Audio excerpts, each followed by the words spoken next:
What's up everybody, my name is Vanguard Wonder, welcome back to another video. I apologize right now if my voice sounds off. It has been hard at work and my voice is really taking a toll. Aside from that, welcome to the road to BCS. That's right, BCS Anaheim is coming up very soon here in about a month or so, which, you know, it's still a good bit, but I promise you by the time we blink it'll already be there. But I want to make this video just documenting my experience, my preparation, and just the whole thing about BCS. So one thing I want to get out of the way is how we're going to be formatting this video. What I want to do is, over the course of me recording these bits, I'm going to break this up into different videos, record different bits, add in what I think needs to be added, and of course there'll be some vlogs and whatnot from when I actually go to BCS. So if you randomly see me change an outfit as I'm recording this in the same video, just because I record that on a different day and I change my clothes. So that's why there's no confusion. But there are a lot of things I want to go over there. I want to go over my decks, deck profiles, my matchups, who's topping, what's topping, and the whole meta and stuff like that. Then towards the end you'll see all my vlogs and stuff from BCS itself, and hopefully you do enjoy it. We are still on the road to 100, so don't forget to hit subscribe, thank you. But for now, we are getting into the deck profiles. Now I'm attending both days, both V Premium and True Premium I guess you'd call it, and the decks I am bringing for V Premium are Luard, and for True Premium I am bringing Gold Paladin Liberators. For as to why I'm bringing those decks, well, let's get into it. So real quick, let's go over the Luard deck profile for V Premium. We have our starter, you know, nothing special here. We are playing for our trigger lineup 8 critical triggers, as you can see here, 4 draw triggers. Then I am playing 2 of the Astral Chain Dragon grade 3 heals, as well as 2 normal heals. For the reason I am doing this, I know people like to play a playset of the grade 3 heals. This is for the instances where I want a 20k shield more than I want a 15k shield, because the effects are nice only if I'm on grade 2 and haven't gone to grade 3 yet. If I'm on grade 3, I want a bit more shield than I do the effects, because it could actually save me some hand power in the long run, especially with what I'm fighting.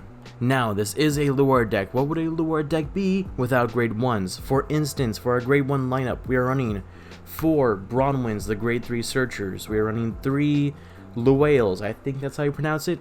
This deck is a powerhouse. If I have 4 more other grade 1 units, it gets plus 15,000 power until end turn, which makes beatsticks upon beatsticks. And thanks to the new ban list coming out, we have 3 Karen back in the deck. Our countercharger, our sole resource management for this entire deck, it'll be amazing. Then we have 3 Abyssal Owl. Abyssal Owl is here as a nice, just, you know, little draw engine. Helps get us more cards, plus it can be fodder for our drop zone. We are running 2 Nightmare Painter. The reason we are running 2 is because we are running a special card in here known as Ildona, which counts as a grade 1 when in drop. So if we use Nightmare Painter to put Ildona into Soul by using its ability to discard it, we get the 2 grade 3 cards in Soul early in order to proc the critical skill from Luard.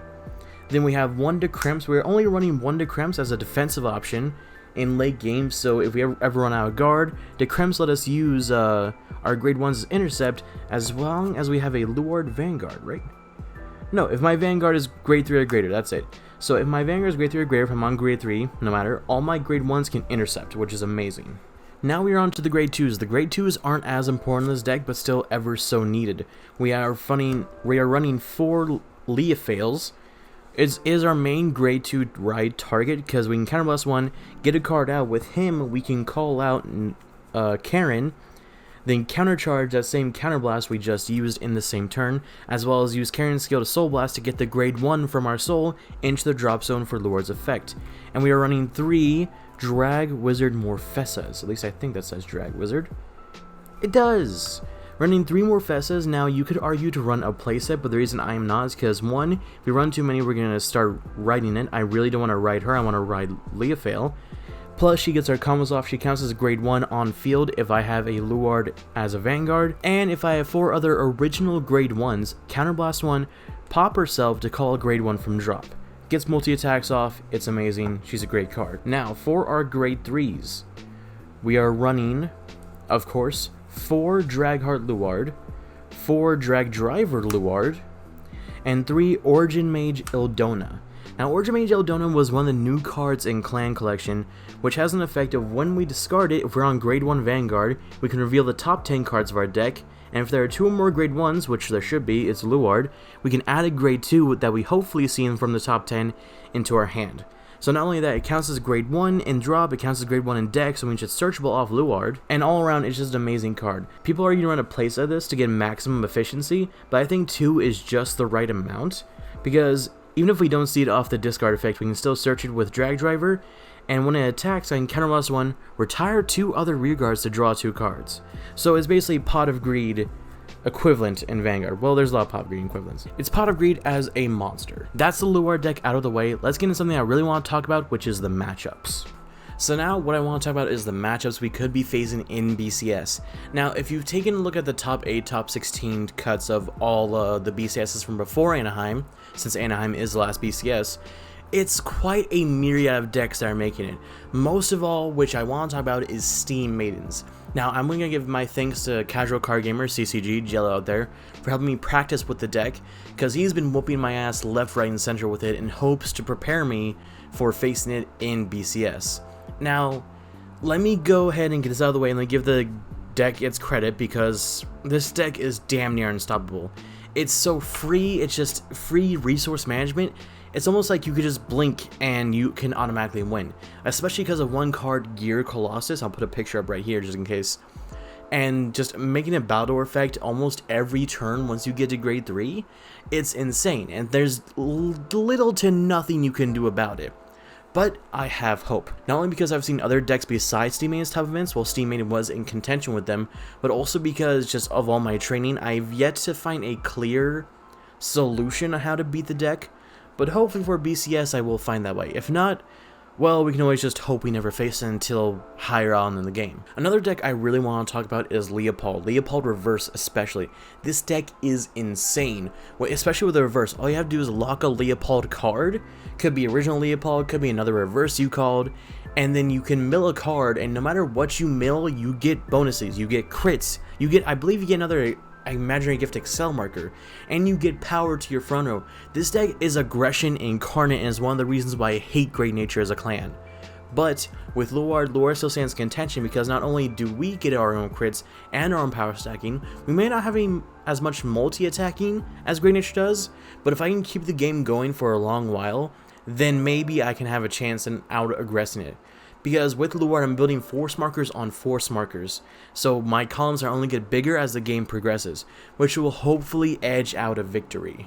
Okay, so with V Premium out of the way, next we move on to day 2 of my matchups, which is Premium. As I mentioned before, the deck I am bringing into Premium is Liberator's Gold Paladin. So real quick, let me show you the deck profile. So real quick, let's go over the deck profile for our grade 0s. For our starter, we are running Liberator Cheer Up Trumpeter. Now I'm sure you're wonder why you're running Cheer Up Trumpeter as a forerunner. Well, see, the idea here is with my Vanguard Prominent score, he gets plus 3000 every time something is placed.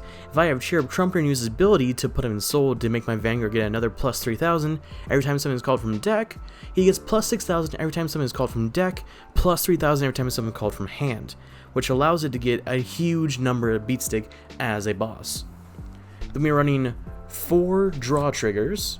We have the draw trigger PGs, which I think are just nice for the deck. We are running 3 of the Clarity Wing grade 3 heals, as well as 1 normal. I said this in my Luard deck profile where I want the 20k shield more than the 15k, but the 15k also helps here because it's a grade 3 heal. I can drop it for stride. We are running 3 gold garnish line just for crits. This is also for stride help, but sometimes a nice crit every once in a while is also pretty nice. We are running 2 of the Keter Sanctuary fronts from standard. Once again, this also helps a shield, but every now and then, because Liberators build such a big board, as well as Gold Paladin in general builds such a huge board, I want the bigger front row boost, leading to more powerful attacks. Then we have 2 Catch Skull Liberators. Catch Skull Liberator skills, when he's placed from deck, I can send him back into the bottom of the deck, check the top 3, and call something else.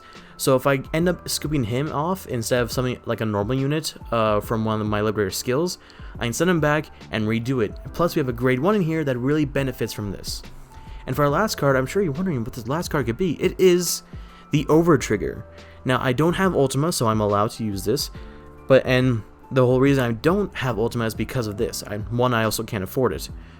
But the Over Trigger is really nice, 100 million power to 2 units, and I get a free draw. It also counts as almost like a 5th heal, depending on the circumstance. Now let's move on to our great ones. We are running 4 of Fast Chase Liberator Josephus. When he is ran upon, I check the top card of my deck and choose to call it. If I don't call it, I can return the top of my deck. So in case of its trigger, I can return it there to get some value, or if it's a unit, I can call it and rush with my opponent.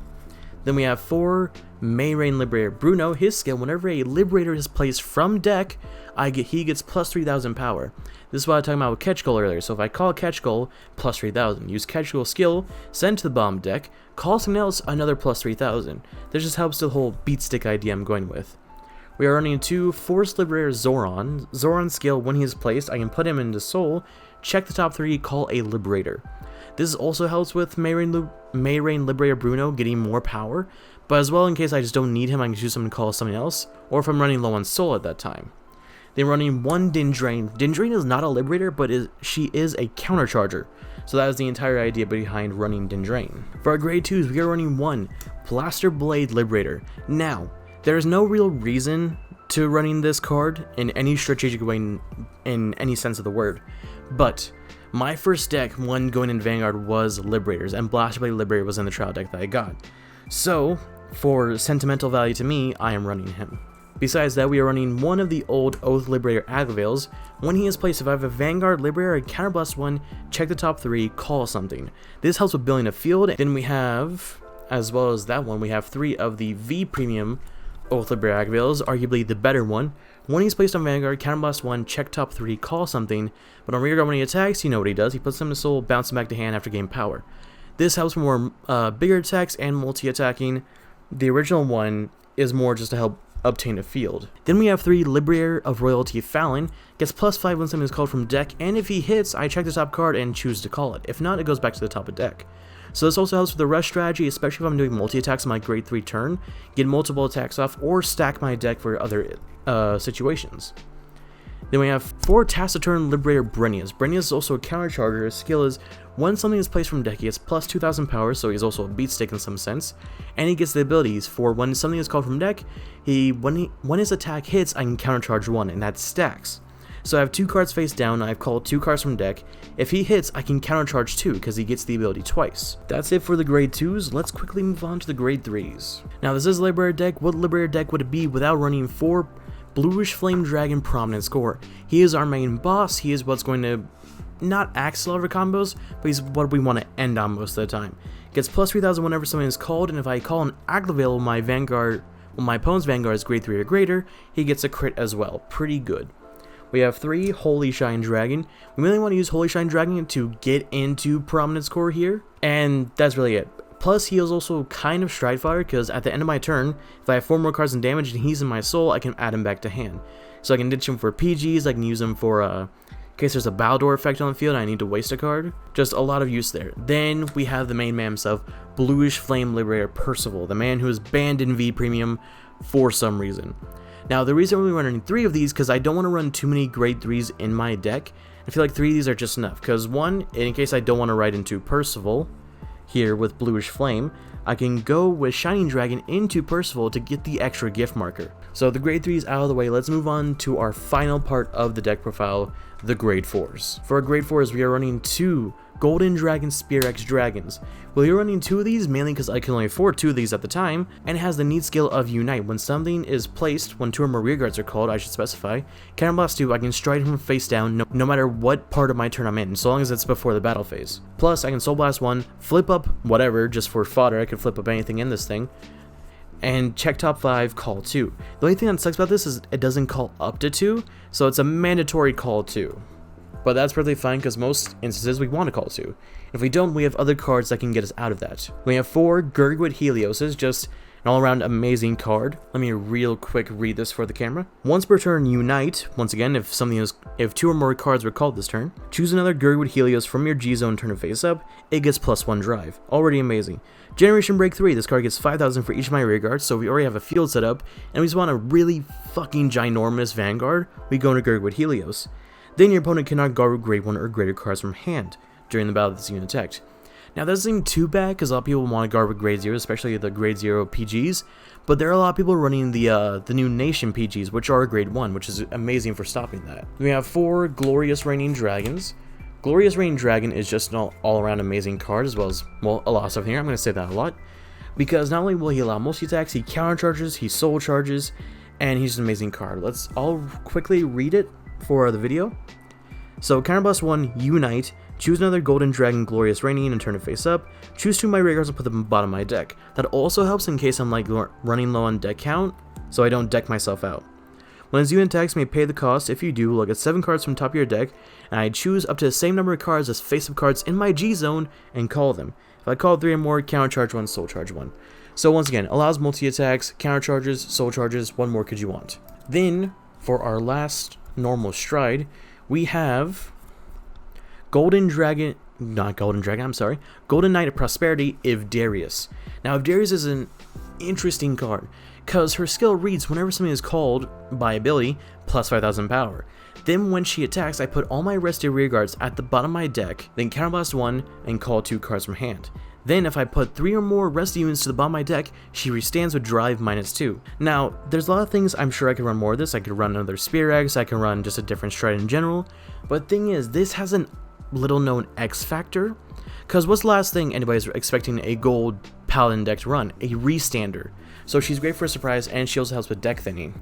Now we move on to our G guards. We're running 3 Golden Beast Slimy Flare, puts two rear guards from the bottom of my deck, checks top 5, calls 2. Amazing in case I don't have the hand power, and 2 Golden Dragon Sanctified Dragon.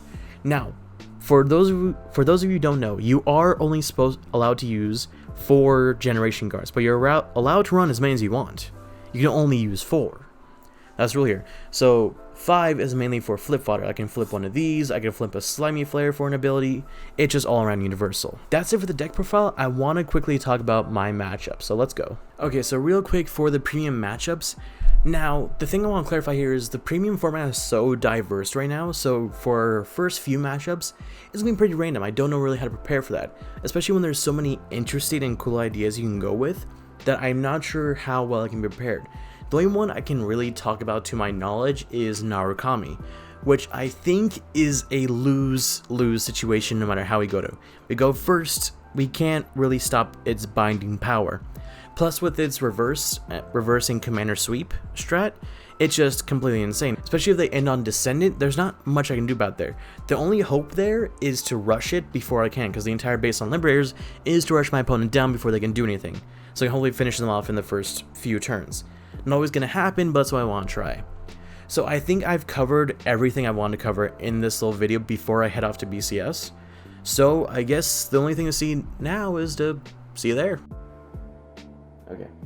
Okay guys, recording this little tidbit before I get out. Today is the 16th when I leave for the hotel for BCS. Since I am attending both days, I'm all packed and ready. I should probably hold this mountain on. I'm all packed and ready. Just about to head up with the friends. And yeah, we'll see you there.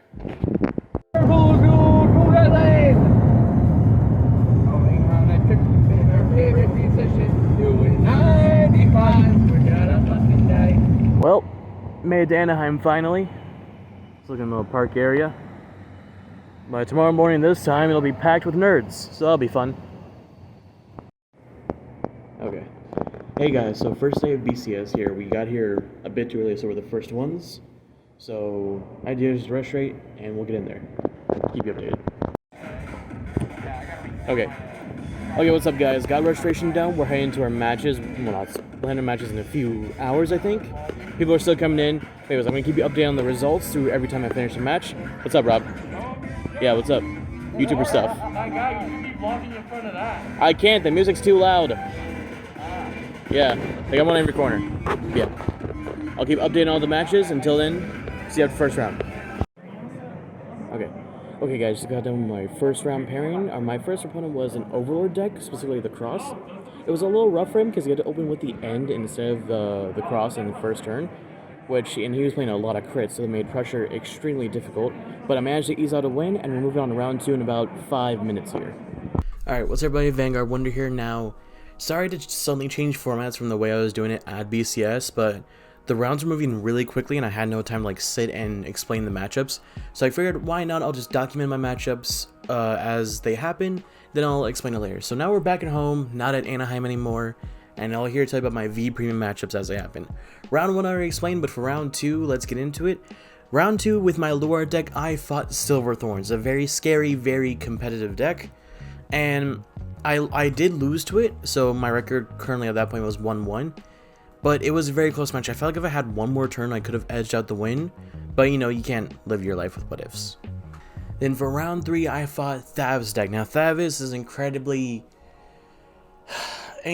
difficult deck to fight. I've never done that well against it before, as we've seen in my All Mile vs Thavis video, and this was almost no different. It was a very close game, and I would have had it, honestly, again, I know I just said we can't live in what ifs, but I would have had it if he didn't have 3 PGs in at the end of my big final turn, which, yeah, there's nothing much I can do about that, but otherwise, he played the game very well. He got his Lambroses efficiently, he got Pursuit Assaults out with Narissas, all very frightening, very terrifying, and powerful deck. Then round 4 is a little weird because I ended up tying up my record. I'd be 2 wins, 2 losses. I won against a mishmash Kagero deck. It was running Dauntless with some Blade Master with the Rebirth for some reason. I don't know exactly what the plan was for that deck, but I did win against it.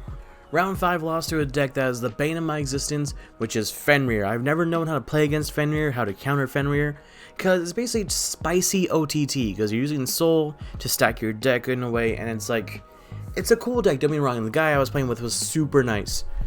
Just the entire thing was, I think he got top 8 too, if I think about it. There weren't that many Fenrir players that I know of. But, I don't know, it was an incredibly good deck, and we had some good back and forth throughout the match, but he ended up taking the win, which is fair. I've never known how to beat that deck. For round 6, I fought against the legendary Jewel Knights. Now, Jewel Knights have been making kind of a rampage recently with the Reverse, Ashley, Salam. It's a very, how do you say it? It's a very consistent deck, and it definitely can win. I'm not going to describe that deck at all. That is a powerful deck. But against some decks, apparently against mine as well, it doesn't match up, and while he did fight well, it just was mine all the way. Then, for the last and final round, I edged out a victory, making my record 4-3, which is, I went positive at least, against 7 Seas. Now, to be fair, my opponent's 7 Seas deck wasn't the best in my opinion. I've seen better optimized 7 Seas deck. The issue was just the ward's better, I guess is the way you could say it. Yeah, because, yeah, 7 Seas now has better pressure thanks to the new card they got, as well as treasure markers being a thing, because you're always pressuring with on-hit abilities. And if you get the 6 treasure markers, your whole board restands, and it is difficult to play against. But when I'm swinging high numbers and high crits after turn 3, it's not trouble at all. But that is my record for V Premium, which is 4-3. My friend Ezo Senpai checked the rankings, and out of 70-ish people, I got 27th, which is not bad. It's not bad. And I believe my deck had a 52% win rate, which is, it definitely could have been better. But I feel like, I don't know. Again, I'm not going to sit here and think about what could have been, what if, and stuff like that. But I'm happy with how I did. Somewhat, I did want to go in. I did go in wanting to win. But, you know, that's why we have next year. We also have Springfest coming up in a few months. So, yeah. Alright. Holy shit. Let's try that again. Alright, with day 1 out of the way, we move on to day 2, Premium. Now, Premium, I was definitely scared to go into, because I know my deck isn't the best deck, but I did want to try, at least try to get something out of it, and to be fair, I think I did as well as I could. But let me go ahead and explain my matchups. Round 1, I lost to Rising Greedon. Now, for those of you who don't know, who have been under a rock and don't know what Rising Greedon does, because I kind of forgot what it did at the moment, the idea here is to call, you ride Rising Nova, you get the Force 1, Force 2, you call Greedon, you call Juggernaut Maximum, you use Rising Greedon skill, not Rising Nova skill, to copy Greedon, copy Maximum, so you're swinging 3 Vanguard attacks, and no drive suffer at all. Then there's this grade 2 card, I don't remember what it was called, but I'll put a picture up here, maybe if I remember it, but all I know is when it was called, you can attack from back row. So you get an attack from back row as well as a Vanguard attack, and Juggernaut Maximum's ability restarts the column, so you can attack with that back row unit again as well as the Vanguard. My opponent didn't even stride, I just got wrecked. Second round, I lost to Great Nature Big Belly. I thought I had this match for a good second, but then he called out this grade 3 G unit that I forgot, but all I know is if the keyword is called success, if it was successful, I couldn't guard grade 0s, which go figure, that's all that's in my hand at the moment. and it had a crit from his drive checks. He had 3 cards that could restand the fucking thing, and yeah, not much I could do there. As a 5 damage already, it was the end of me. Now, I won my 3rd round, my first win for the tournament, against what my opponent called his Grand Blue Toolbox deck, which it was a really interesting deck. I'll give him credit for it, because you had Night Rose, you had G Night Mist for some reason, Beatrice, and it had, you know, the good stuff a Grand Blue deck would have, but it was just a really grindy, really slow match. I ended up edging out a victory. That's only because he ran out of cards to actually use. Round 4 was another match against Grey Nature, except this time it was a V Premium Leopold deck with a G deck slapped onto it, which, you know, got the job done. Those G guards were terrifying. I think he only strode a couple times during the match, but yeah, it definitely, it's still Grey Nature. I still hate it. I still lost. The next round for that, I got my revenge against Spike Brothers. This is more of just a Rising Nova, normal Rising Nova deck with some Dudley cards, stuff like that. It had multi-attacking. It was still could have been a very powerful deck. I just rushed better than him, so I ended up winning that one. 6th round, I fought against Regalia. Regalia is still a really good deck. Now, this man was having some trouble because, you know, his record is the same as mine, but I don't know, Regalia is still really good. The Stride is terrifying, and the Limit Break is annoying if you can get the right combo off. It was a very close match. I feel like if I had one more turn, I could have won it. But again, not living with what ifs. It just, yeah, no, it was a very fair match, and he definitely deserved the win. Now, my round after that was a bye. I mean, I ended up playing against someone just to pass the time. It was another Ezel deck, which was fun for the time. But yeah, no, it was a bye. But my final round was against Astral Poets. Now, I dropped my phone because of how upset I am. No disrespect to my opponent, but I'm so fucking upset I lost this deck. By all accounts, I shouldn't have, because all they did was pull out Valkyrion and smack me in the face. They didn't even stride. They G-guarded once. But I lost. So yeah, that's that. Anyways, that was it for my trip and my experience at BCS Anaheim this year. I hope to make the same kind of video again with Springfest. And if you stayed all the way towards the end of this video, 1, thank you. 2, if you liked it, press the like button. 3, if you liked it that much, press subscribe button, press the notification bell. Notification bell is to get notified every time I upload a video. And this was a great learning experience for me, because again, I haven't been to a BCS in a couple years since COVID started and stuff like that. And I'm just glad to get back into it. It was fun, staying in a hotel with my friends, trading cards, buying a lot of boxes. I'm still salty they pulled a bunch of youth breaks than me. But it was great. It was a fun time, and I'm so happy I met some people there, met some new people, met some old people. Shout out to Slate. I don't know if he has any social media that he wants to promote. But yeah, met Slate. That was cool. Met some other cool guys from Twitter. I met Kuma. Kuma's dope. Great Evo player. But yeah, no, it was really great. I hope to experience this again sometimes. But until then, I will see you guys in the next video. Remember, by the time this comes out, I'm pretty sure we'll still have a few days before the end of the year. Road to 100, people. Subscribe.